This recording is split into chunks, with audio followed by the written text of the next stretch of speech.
ஓம் முருகா போற்றி. ஓம் சரவண பவ. என் அன்பு குழந்தையே, இந்த முருகனின் பரிசு உனக்கு கிடைக்கப் போகிறது. இந்த முருகனின் பரிசை தொட்ட மின்னல் வேகத்தில் உனக்கான நல்ல செய்தி உன் செவி வந்து சேரும். எந்த நொடி நீ தொடுகிறாயோ அந்த நேரத்திலேயே என் அன்பு பரிசு உன் கையில் வந்து கிடைக்கும் மகளே. நல்ல செய்தியாக உன் செவி வெளிவரும். நல்ல பதிலோடு பரிசோடு வந்திருக்கிறேன். உன் வாழ்க்கை சிறப்பாகவே இருக்கும். மீனே கேள், நல்லது நடக்கும் உனக்கு. நீண்ட நாட்களாகவே நீ என்னிடம் கேட்டுக்கொண்டிருக்கும் உன் பிரார்த்தனையை உன்னுடைய அப்பா உனக்காக நிறைவேற்றி கொடுக்கப் போகின்றேன். உன்னுடைய துன்பங்களிலிருந்து எல்லாம் உன்னை காப்பாற்றப் போகின்றேன். நீ கேட்ட வரத்தை கூடிய விரைவில் உனக்கு தந்து உன் வாழ்க்கையை நான் சிறப்பானதாக மாற்றப் போகின்றேன். நீ நினைத்தது நிச்சயமாகவே நடக்கப் போகிறது. அது உனக்கு நடந்தே தீரும். உன்னுடைய மனக்கவலையின்றி இன்று தீபம் ஏற்று. எனக்காக ஒரே ஒரு தீபம் உன்னுடைய வீட்டில் ஏற்றிவை. என்னை நினைத்து ஓம் என்று சொல். எல்லாவற்றையும் நான் பார்த்து கொள்கிறேன். உனக்கு நல்வழியை நான் காட்டுகிறேன். காலை எழுந்ததும் என்ன வாக்கு வருகிறது என்று பார்க்க வேண்டும். ஏனென்றால் மனம் எதையோ பறிகொடுத்தது போல உள்ளது என்று உன் மனதில் சில கவலைகளுடன் நேற்று உறங்கி போனாயல்லவா? ஒவ்வொரு காலகட்டத்திற்கும் என்ன நடக்க வேண்டுமோ அதுதான் நடந்திருக்கின்றது. ஆனால் அது நிரந்தரமல்ல. இதுவும் மாறும். உன் மனதில் உள்ள அந்த சுமைகளை இறக்கி வைத்துவிட்டு அடுத்த நொடி உன்னுடையதாக இருப்பதற்காக அதை எப்படி சிறப்பாக ஆக்கப் போகின்றாய் என்பதில் உன்னுடைய கவனத்தை நீ செலுத்து. நான் உன்னோடு இருக்கின்றேன். அடுத்த நொடியை மகளுடையதாக ஆக்க உனக்கு நான் துணை இருக்கின்றேன். என் செல்ல குழந்தையே, உன்னை விட்டு சென்றதெல்லாம் உன் கை வந்து இந்த தை மாதத்தில் உன்னை வந்து சேரும். மகிழ்ச்சியாகவே இரு. நான் உனக்கு துணை இருப்பேன். எப்பொழுதும் உனக்குள் நான் இருப்பேன். என்னுடைய நாமத்தை மட்டும் நீ சொல்லிக்கொண்டே இரு. நீ மகிழ்ச்சியாக இருந்தாலும் உன்னுடைய மனதில் ஏதோ ஒரு பயம் ஓடிக்கொண்டே இருக்கின்றதே. எதற்காக அது? அது தேவையற்ற பயம். உன் வாழ்க்கையில் நல்ல மாற்றங்கள் ஒவ்வொன்றாக நடக்க ஆரம்பம் ஆகிவிட்டது. பயம் உனக்கு எதிர்மறை எண்ணங்களை மட்டுமே தரும். அந்த பயத்தை நீ தூக்கி எறிந்துவிடு. உன்னுடைய மனதை நீ எப்பொழுதும் நேர்மறையாய் மட்டுமே வைத்துக்கொள். அதில் எதிர்மறையை உட்புகுத்தி விடாதே. அதை தடுத்து நிறுத்த வேண்டிய பொறுப்பு உனக்குள் தான் இருக்கிறது. அதை நீ மட்டுமே செய்ய முடியும். நீ நினைத்தால் கண்டிப்பாகவே முடியும். அந்த எதிர்மறை எண்ணங்கள் உன் செயல்பாட்டை எல்லாம் தடுத்து உன்னை தோல்வியில் சென்று அடைய வைத்துவிடும். முதலில் அந்த பயத்தை விடு. நல்லதை நினை. உனக்கு நன்மைகள் மேலும் மேலும் பெருகி கொண்டே இருக்கும். உன்னுடைய வாழ்க்கை உயரும் நேரம் இது. உன்னை வாழ்வை எப்போது குறை சொல்லாமல் ஏற்றுக்கொண்டாயோ, வினையை எப்போது நீ புரிந்து கொண்டாயோ, அப்போதே பல மாறுதல்கள் எல்லாம் உன்னுடைய வாழ்வில் நடக்க ஆரம்பித்து விட்டன. நீ விரும்பியபடி நடந்தால்தான் மகிழ்ச்சி இருக்கும் என்று நினைத்தாய். ஆனால் இப்போது உனக்கு அமைந்த வாழ்விலே நீ அனைத்து மகிழ்ச்சியையும் காண இருக்கின்றாய். இடமாற்றம், வேலை மாற்றம் என நீ எதிர்பார்த்த பல மாற்றங்கள் நிகழப்போகிறது. நீண்ட நாட்களாகவே நீ என்னிடம் கேட்ட ஒரு வேண்டுதலும் இந்த மாதத்தில் நிறைவேறப் போகிறது. மகிழ்ச்சியாக சந்தோஷமாகவே அதை அனுபவிக்கப் போகின்றாய். தையும் பிறந்து விட்டது. உனக்கான நல்வழியும் பிறந்து விட்டது. இந்த அப்பனின் ஆசியோடு, இந்த சிவனின் ஆசியோடு இனி நீ கவலையுடன் உறங்க வேண்டிய அவசியம் இருக்காது. நல்ல பதிலும் நல்ல பரிசும் இனி உன் வாழ்க்கையை நல்லபடியாகவே மாற்றும். உன் வாழ்க்கை சிறப்பாகவே இருக்கும். சந்தோஷமாகவே இனி உன் வாழ்க்கையை நீ வாழலாம். வாழ்வில் நடைமுறையில் உள்ள சில விஷயங்களை யதார்த்தமாக நீ புரிந்து கொண்டால் இன்பத்தையும் துன்பத்தையும் சமநிலையில் ஏற்கலாம். நீ முயற்றுப்பார். என் துணையோடு எல்லாவற்றையுமே போராடிப்பார். போராட்டமே இல்லாத வாழ்க்கை இங்கு யாருக்குமே அமைவதில்லை. போராட்டத்தை சந்திக்காத எந்த உயிரும் இந்த பூமியில் வாழ முடியாது. தெரிந்து கொள். பிறந்தது முதல் இறப்பது வரை போராட்டம் இருந்து கொண்டுதான் இருக்கிறது. பிறந்த குழந்தை கூட அழுகை என்னும் சத்தம் செய்துதான் தன்னுடைய தேவைகளை பூர்த்தி செய்கிறது. போராட்டத்தில் பிறந்து போராட்டத்தில் வளர்ந்து போராட்டத்தில் மடிவதுதான் வாழ்க்கை. இன்று மனிதன் போராட்டம் இல்லாத வாழ்க்கை வாழ ஆசைப்படுகின்றான். அதைத்தான் விரும்புகின்றான். வாழ்க்கையில் தங்கள் குறிக்கோளை நிலைநிறுத்திக் கொள்ள ஒவ்வொரு மனிதனும் இவ்வுலகில் போராட வேண்டியிருக்கிறது. பூந்தோட்டத்தில் ஒவ்வொரு நாளும் புது புது மலர்கள் பூப்பதுண்டு. ஆனால் அவை நிலைப்பது இல்லை. அது நியதியும் இல்லை. அதுபோலத்தான் வாழ்க்கை என்னும் பூந்தோட்டத்தில் ஒவ்வொரு நாளும் புது புது மலர்களாக பூத்து கொண்டிருக்கிறோம். எவ்வாறு பூந்தோட்டத்தில் மலர்ந்த ஒரு பூ நிலைப்பது இல்லையோ அது போலத்தான் வாழ்க்கையும். போராட்டங்கள் இல்லாமல் வாழ்வில் எதுவுமே வெற்றி பெற முடியாது. போராட்டம் இல்லை என்றால் வாழ்க்கை உப்புச்சப்பு இல்லாமல் போய்விடும். வாழ்க்கையில் உங்களுக்கு அழுவதற்கு 100 காரணங்கள் இருந்தாலும் சிரிப்பதற்கு என்னிடம் 1000 காரணங்கள் இருக்கிறது என்று வாழ்ந்து காட்டு. சரியான நேர்மையான வாழ்க்கை பயணப்பாதை முட்கள் நிறைந்த கரடுமுரடான பாதைத்தான். இப்பாதையில் முட்களாகவும் கரடுமுரடான கற்களாகவும் பிறரின் அவமான பேச்சுக்களும் பழிச்சொற்களும் நியாயமில்லாத விமர்சனங்களும் தான் நிறைந்திருக்கும். அதை நீ தெரிந்து கொள். வாழ்க்கை என்பது அவ்வளவு சுலபமல்ல. களையில்லாத தோட்டமில்லை, அதுபோலத்தான் போராட்டம் இல்லாத வாழ்க்கையும் இல்லை.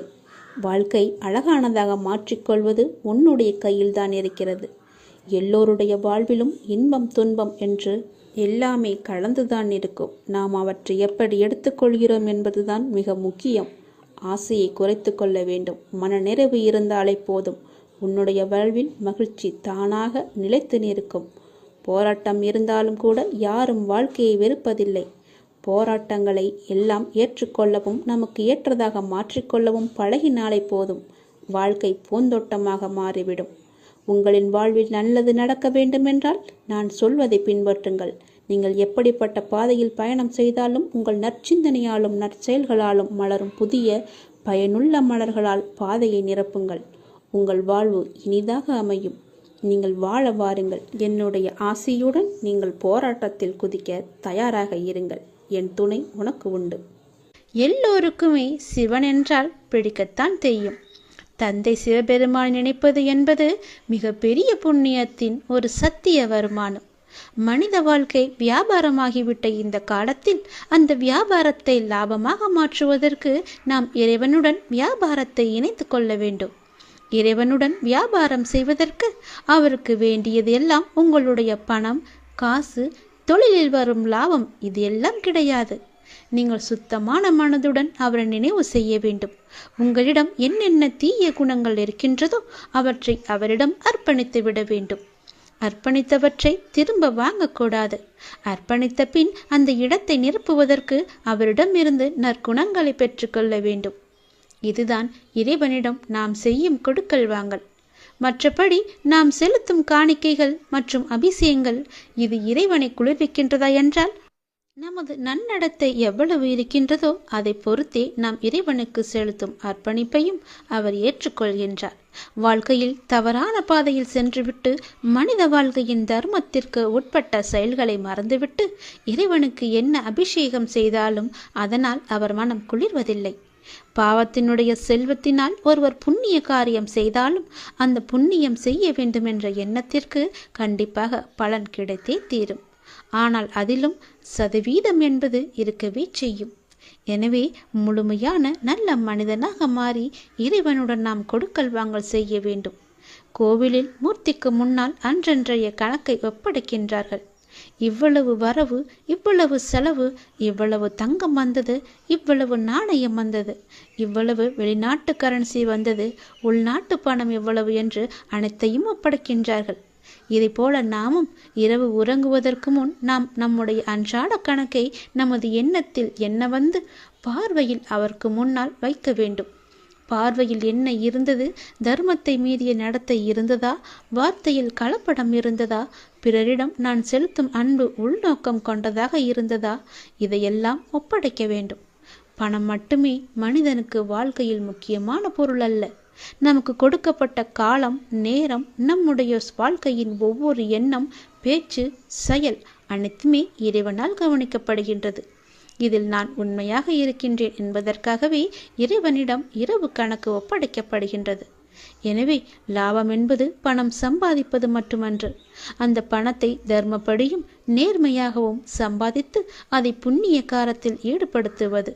இதுதான் ஒவ்வொரு ஜென்மத்திற்கும் உயர்ந்த குடும்பத்திலும் உயர்ந்த நற்குணங்கள் நிரம்பிய மனிதராகவும் அனைவருடைய ஆசிகளை பெற்றவராகவும் நாம் பிறவியாக வாழ்வதற்கு தொடரக்கூடிய கர்மா. நம்முடைய கர்மா அப்படி இருக்க வேண்டும். நாம் செய்யும் செயலுடன் கூடவே இறைவனின் நினைவில் ஒன்றி இருந்து காரியம் செய்ய பழகிக்கொள்ள வேண்டும். அந்த இறைவனின் நினைவில் இருந்து காரியம் செய்வது கூட ஒரு மிகப்பெரிய வருமானம். ஒன்று நமது பாவங்கள் அழியும், அடுத்ததாக நமக்கு புண்ணியம் சேரும், அதற்கு அடுத்ததாக நமக்கு என்ன இறைவன் சொல்ல விரும்புகின்றாரோ அதை செய்யும் ஆற்றல் நமக்குள் வந்து சேரும். இதுவே இறையுடன் ஒன்றிய நிலை எனப்படுகின்றது. ஒரு மனிதன் பிறப்பு முதல் இறப்பு வரை இந்த உடல் என்னும் கருவியின் மூலம் செய்யக்கூடிய கர்மத்தின் பலனாக அவனுடைய வாழ்க்கை என்பது உருவாக்கப்படுகின்றது. எனவே கர்மத்தை சிரேஷ்டமாக ஒருவர் விரும்பினால் அவர் இரு நினைவில் கர்மத்தை செய்ய பழகிக்கொள்ள வேண்டும். அப்பொழுது கர்மம் தர்மப்படி இருக்கும். தர்மத்தின்படி கர்மம் செய்பவரின் கூடவே அந்த பரம தயாளான பரமேஸ்வரனும் துணை இருப்பார். எதையெல்லாம் மனித வாழ்க்கையில் லாபம் என்றால், ஒன்று நாம் இறைவனுடன் இருப்பது, இன்னொன்று நாம் இறைவனுடன் இருந்து காரியம் செய்வது, மற்றொன்று நாம் செய்யும் காரியத்தை இறைவனுக்கு விருப்பமானதாக செய்வது. இப்படி இருப்பவர்தான் புண்ணியவான். இவரை பார்ப்பவர்தான் மனதார மகிழ்ச்சி அடைகின்றனர். இப்படிப்பட்ட ஒருவரை பார்ப்பவர் திருப்தி அடைகின்றார். திருப்தி அடையும் அவர் மனதார அவரை ஆசிர்வதிக்கின்றார். இப்படிப்பட்டவருடைய மரணம்தான் அனைவருக்கும் இப்படிப்பட்ட ஒருவரை இழந்துவிட்டோமே என்று தன்னையும் அறியாமல் கண்கலங்க வைக்கின்றது. எனவே கர்மத்தை நாம் சிரேஷ்டமாக செய்யும்போது வையத்துள் வாழ்வாங்கு வாழ்பவன் வானுரையும் தெய்வமான ஜோதியான தந்தை சிவபெருமான் மனதில் வைக்கப்படும், மனிதனாக போற்றப்படுவார். எனவே வாழும்போது நல்ல மனிதர்கள் 4 பேரை நாம் சம்பாதித்து கொள்ள வேண்டும். வாழும் வரை இறைவனுடைய நினைவில் ஒன்றி வாழ வேண்டும். எங்கே இறைவன் இருக்கின்றாரோ அங்கே மற்ற அனைத்தும் தன்னால் நடந்தேறும் என்பதை நாம் அறிந்து கொள்ள வேண்டும். அனைத்தும் ஈடேறும். நல்லது, வாழ்த்துக்கள் என்று எப்பொழுதும் நம் வாயில் சொல்லிக்கொண்டே இருக்க வேண்டும். அப்பன் சிவபெருமானின் அருளை முழுவதுமாகவே நாம் பெற வேண்டும். நான் உன் வீட்டிற்கு வந்துவிட்டேன். உனது எண்ணங்கள் அனைத்தும் தவறாக நடக்கின்றதே, என்ன செய்வது என்று நீ யோசிக்காதே. அனைத்தும் மாறப்போகின்றது. நீ எதிலும் நிதானமாக யோசித்து செயல்பட்டாயானால் நிச்சயம் அனைத்துமே மாறும். அவசரப்படாதே, நிச்சயம் உனக்கு வெற்றி மட்டுமே கிட்டும். உன் வாழ்க்கையில் நடக்கின்ற யாவுமே உன் கர்ம வினைகளின் படிதான் நடந்து கொண்டிருக்கின்றன. அப்படி இருக்கையில் நீ துயரங்களை எதிர்கொண்டுதானே ஆக வேண்டும். உன் கர்மாக்களை பற்றி நீ பயப்படாதே, அதற்குத்தான் நான் இருக்கின்றேனே. உன் கர்ம பந்தத்திலிருந்து விரிந்து விடுபட உன்னால் முடிந்த அளவு பிறருக்கு நன்மையை செய். உன்னிடம் உதவிக்கு வருபவர்களை நீ உதாசீனப்படுத்தாதே. உன்னால் எவ்வளவு முடியுமோ அவ்வளவு உதவி செய். முடியாவிட்டால் அவர்களை புண்படுத்தி அனுப்பாதே. உன்னால் முடிந்த உதவியை நீ அவர்களுக்கு செய். அந்த தர்மமே உன்னை இக்கட்டான சூழ்நிலையிலிருந்து உன்னை நிச்சயம் காக்கும். உன் கர்ம வினைகளிலிருந்தும் அது உன்னை காப்பாற்றும்.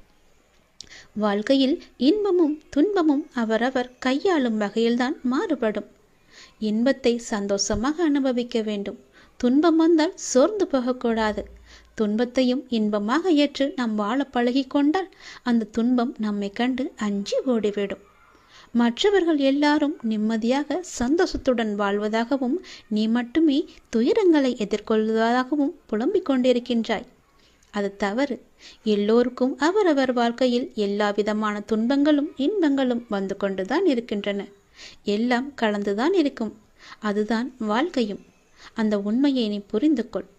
அவரவர் வாழ்க்கையின் உள்ளே சென்று பார்த்தால்தான் என்னென்ன துயரங்களை அவர்கள் சுமந்து கொண்டு இருக்கிறார்கள் என்ற உண்மை உனக்கு புரிய வரும். எட்டி இருந்து பார்த்தால் எல்லாமே அழகாகத்தான் தெரியும். நிலாவும் அப்படித்தான்.